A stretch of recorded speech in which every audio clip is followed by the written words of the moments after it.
Fala, rapaziada, e aí, tudo bem por aí? Bom, galera, se liga, essa semana, aquele esqueminha, só exercícios pra ajudar vocês pra provinha que vocês vão fazer aí a partir dessa semana mesmo, né? Enfim, a gente vai fazer alguns exercícios sobre o primeiro capítulo aí da apostila. Esse aí que tá aparecendo pra vocês, ele é o exercício 16, claro, né? Tá escrito ali, da página 15, tá? E... enfim, vamos nessa, tá? Eu vou relembrando alguns conceitos durante a questão. Vamos lá. Na figura abaixo tem-se que R paralela a S e T é paralela a U. Esse símbolozinho aqui, ó, ele simboliza paralelismo. Não é à toa, gente, que o sinal de igual, se você reparar, eles são duas retas paralelas. É como se fossem retas iguais, sacou? É tipo, essa é a vibe do simbolismo aí do igual. Só uma curiosidade aí pra vocês. Mas enfim, ele falou que R é paralela a S e T é paralela a U. Então, ó, S a R, S a S, elas são paralelas. E S a U e S a T, elas são paralelas também. Tá, e a gente tem que começar a mexer com isso aqui, né? Essa é uma situação. Mas beleza, o que ele quer saber? Ele falou que os ângulos assinalados têm as medidas indicadas em graus, ok, né? E ele quer calcular a medida do suplemento do complemento de x. Então, assim... A principal coisa é encontrar quem é o valor de x, tá? Depois a gente presta atenção nesse suplemento do complemento. Vamos lá. Primeira coisa é, eu tenho que usar esses ângulos aqui para descobrir o x. Meu objetivo é descobrir o x. O ângulo que tem o x é esse aqui, que eu pintei, tá? Mas existe também esse ângulo de 50 e esse ângulo de 60, que são ângulos que provavelmente, né, a gente vai ter que usar para descobrir lá o valor do x. E aí vamos começar a nossa análise. Primeiro, eu quero que você esqueça essas duas retinhas aqui, ó. Esquece elas, tá? Esquece que elas existem aí nesse caso. Ok. Aí, eu quero que você olhe aqui para esse ângulozinho azul, que é o ângulo de 50, e esse ângulozinho aqui que eu estou pintando de azul também. Repare que eu estou tratando da reta R com a reta S, tá vendo? Elas são paralelas.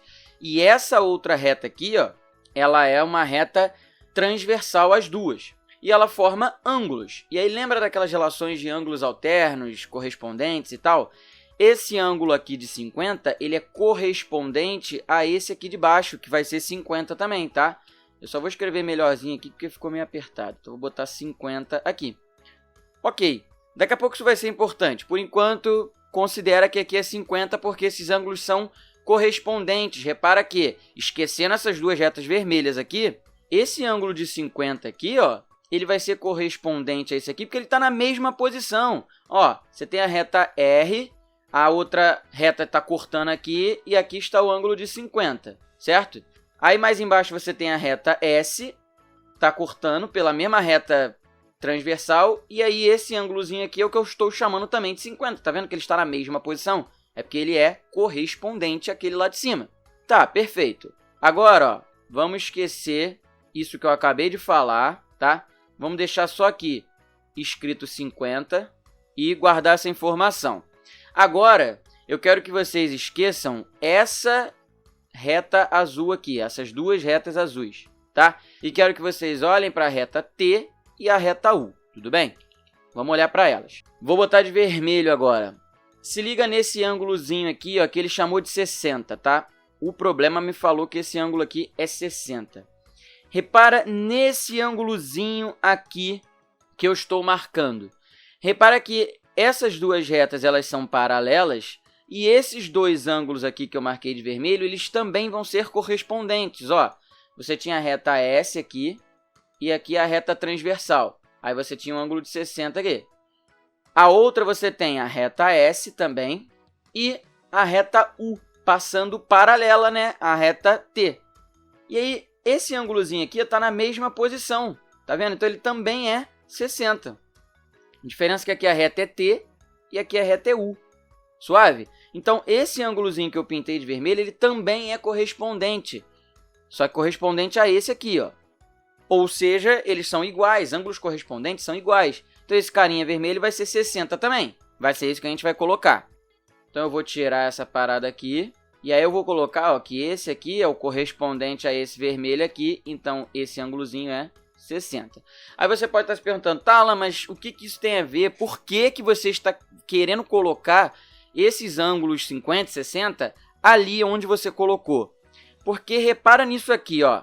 Repara nesse triângulo aqui que eu estou marcando de amarelo. Consegue perceber que nesse triângulo que eu marquei de amarelo, ele tem esse ângulo de 60, ele tem esse ângulo de 50 e ele tem esse terceiro ângulozinho aqui. Repara que esse triângulo amarelo, ele tem esse ângulo de 60, esse ângulo de 50 e esse terceiro ângulozinho aqui que eu pintei de preto, ele tem como eu relacionar com esse aqui, que é o nosso cara que tem o x, saca?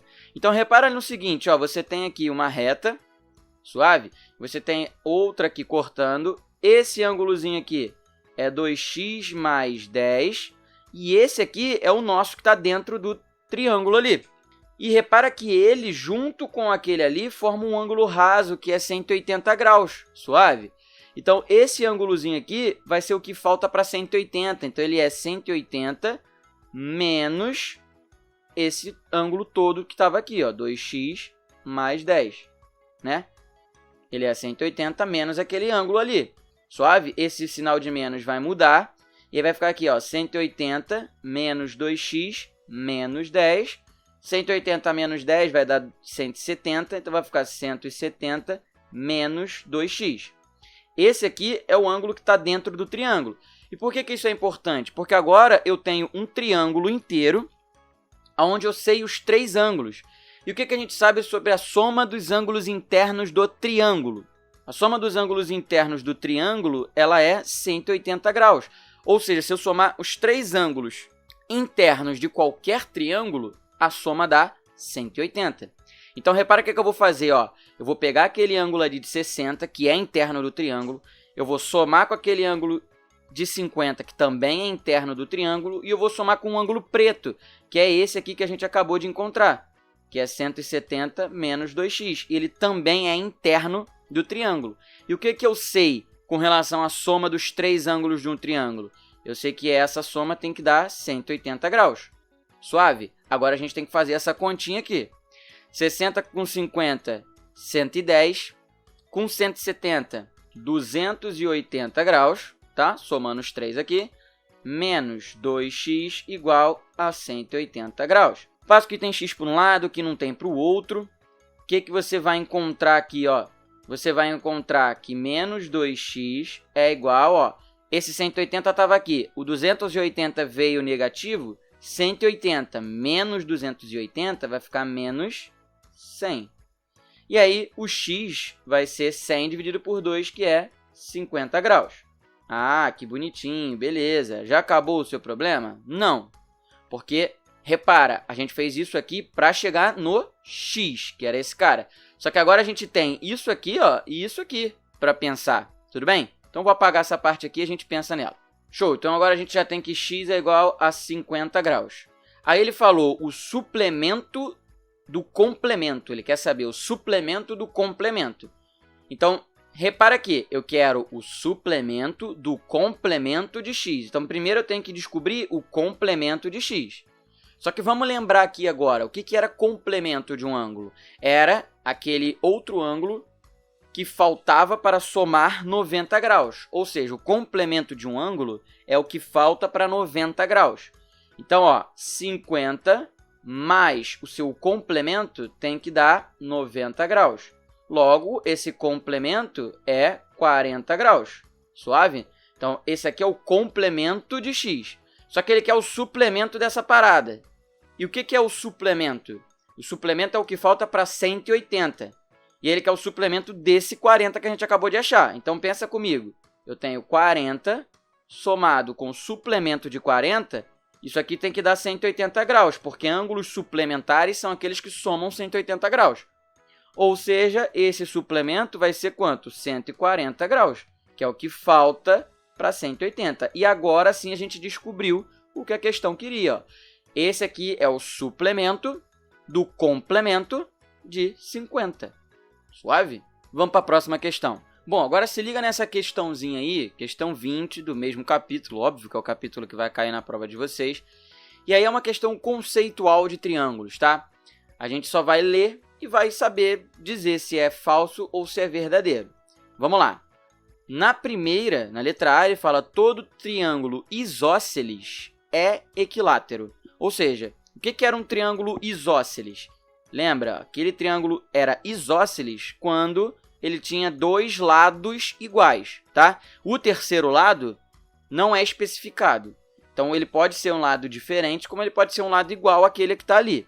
Só que o que era um triângulo equilátero? Um triângulo equilátero é um cara que tem três lados iguais. O triângulo isósceles, a regra é que tenha dois lados iguais. Então, eu não posso dizer que todo triângulo isósceles é equilátero. Porque esse triângulo isósceles aqui, eu posso dizer que ele tem dois iguais e um diferente. Então, ele passa a ser só isósceles. Esse aqui, que é o triângulo equilátero, ele não deixa de ser isósceles. Porque ele tem dois lados iguais, só que o terceiro lado acaba sendo igual também.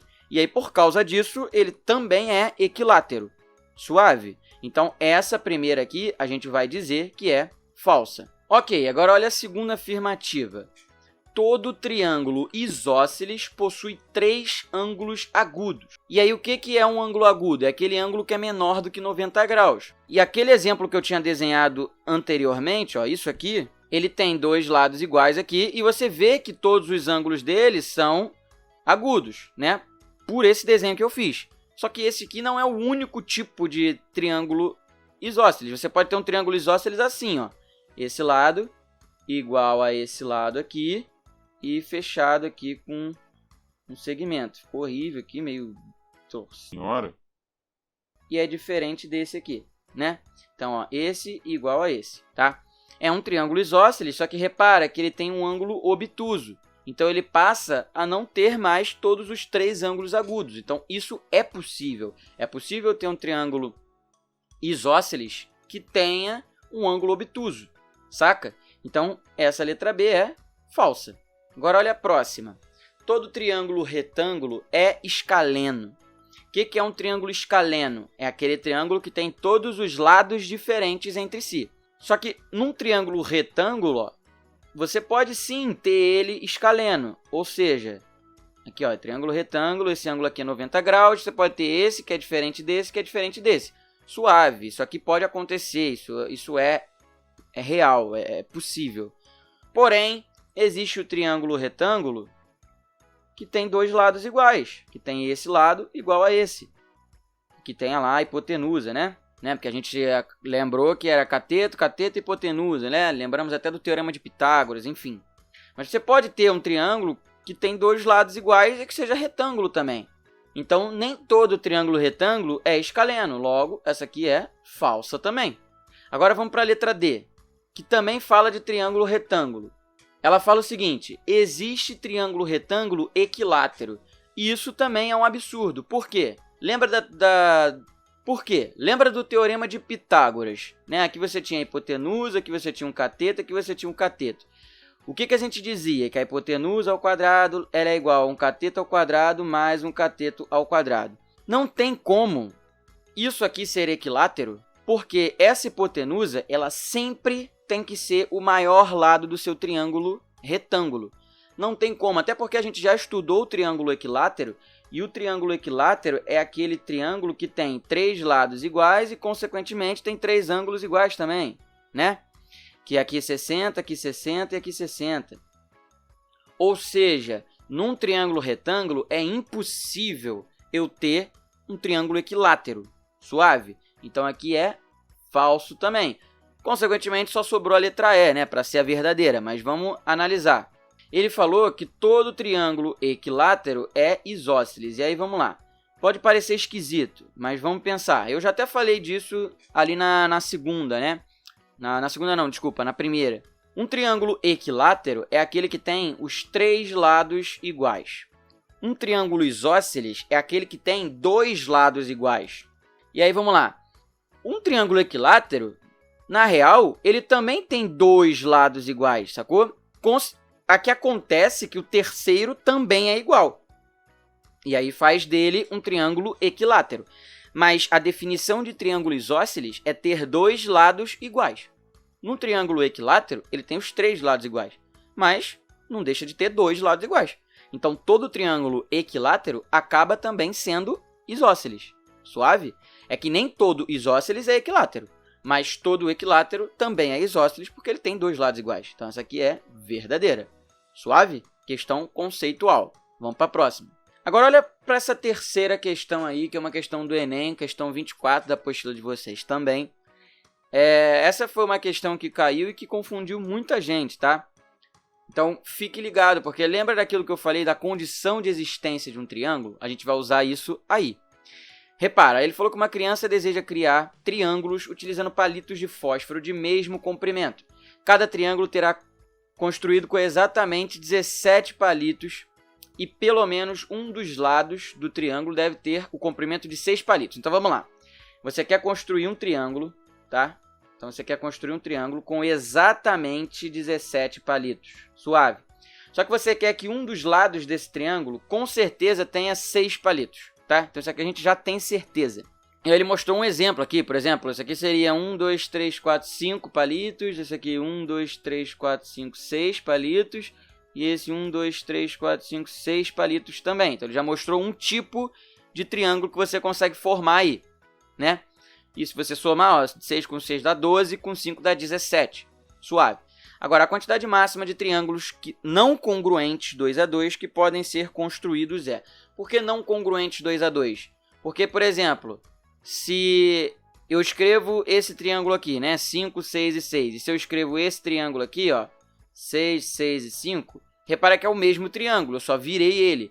Então, isso que ele quis dizer aqui, ó, a quantidade máxima de triângulos não congruentes. Porque esse triângulo aqui, por mais que eu tenha mudado a posição dos lados e tal, é o mesmo triângulo. É como se eu tivesse pego esse primeiro aqui e girado ele. Certo? Então é isso que ele quis dizer, para você não repetir medidas. Suave. E aí pensa comigo, ó, você vai ter essa quantidade aqui de palitos que eu não sei, e você vai ter essa quantidade de palitos aqui que eu não sei também. E aí a gente tem que considerar a condição de existência de um triângulo. Eu já falei para vocês que basicamente a condição de existência de um triângulo é o quê? A soma de dois lados do triângulo tem que ser maior do que o terceiro lado. Então, por exemplo, dizer x mais 6 tem que ser maior do que o y nesse triângulo que eu construí aqui. A mesma coisa, y mais 6 tem que ser maior do que x. Suave? E x mais y tem que ser maior do que 6. Então, pensa comigo, ó. Vamos começar a distribuir palitos aí nessa parada. Vamos lá. Se você sabe que esse triângulo tem que ter 17 palitos, você já tem 6. 17 menos 6 vai dar 11. O que significa isso? Que eu tenho 11 palitos para fazer esse lado aqui e esse lado aqui. Certo? Agora, vamos começar a distribuir valores. Por exemplo, eu não tenho como fazer um triângulo com 1 palito aqui e 10 palitos aqui. Por quê? Porque se eu fizer 1 mais 6, não é maior do que 10, né? E essa aqui é uma condição de existência que tem que existir. Então, eu vou desconsiderar isso aqui. E aí, agora, a gente vai fazendo exatamente assim. Ó, se eu escolher 2 palitos aqui, aqui vai ficar 9. E ainda não pode, né? Porque 6 mais 2 dá 8, que é menor do que 9, tem que ser maior. Agora, se eu escolher 3 para cá, aqui vai ficar 8, né? E aí... é possível, tá vendo? Por quê? Porque 3 mais 6 dá maior do que 8. 3 mais 6 dá maior do que 8. Então, é suave. Óbvio, 8 mais 6 é maior do que 3 e 3 mais 8 também é maior do que 6. Então, beleza. Isso aqui é uma possibilidade. Então, o que eu vou escrever? Eu vou escrever aqui em cima, ó, o triângulo 3, 6, 8, tá? Escrevi ali. É uma primeira opção. Agora a gente vai aumentar um aqui e diminuir um ali de novo, que nem a gente estava fazendo. Aqui vai ser 4 e aqui vai ser 7. Então, ó, 4 e 7. É possível? Sim, ó, 4 mais 6 dá 10, que é maior do que 7. Então, 4, 7 e 6 é outro triângulo possível. Perfeito? Vamos continuar no mesmo caminho. Vou aumentar aqui. Então, aqui eu vou colocar agora 5 e aqui vai ficar 6, que é exatamente esse aqui que ele desenhou. Então, ó, esse aqui a gente já sabe que é possível, até porque ele já desenhou ali, mas 5 mais 6 já é maior do que 6, né? Então, eu tenho o 5, 6 e 6. Vamos continuar fazendo isso. Ah, esse aqui é possível, Alan? Sim, é possível. Só que é exatamente esse caso aqui que eu falei. ele se repete. É o mesmo triângulo. É o mesmo triângulo 5, 6, 6, só está escrito de outra forma. E assim sucessivamente. Ó, se eu aumentar mais um aqui e diminuir mais um aqui, vai ficar 7 aqui e 4. E percebe que, beleza, esse aqui existe? Existe, só que é o mesmo que está aqui, só está com posições diferentes. Ou seja, a gente já achou todos os 3 triângulos possíveis, diferentes de se formar com essa classificação aí, com essa quantidade de palitos que ele nos falou. Então, a resposta é letra A. Repara que era uma questão do Enem e que, basicamente, você só precisava saber da condição de existência de um triângulo e interpretar aí a tal situação. Beleza, galerinha? Então é o seguinte, qualquer dúvida que vocês possam ter, por favor, comente aqui embaixo, me manda mensagem, fique à vontade, vocês estão ligados já, né? Eu não tô falando da boca pra fora, é de verdade, tá? Pode me procurar que eu tô aí pra ajudar sempre. Alguns de vocês já até me procuraram e sabem que eu tô aqui pra ajudar vocês, beleza? Então, tamo junto, já é? Boa provinha aí pra vocês e semana que vem tem mais. Valeu, beijinhos.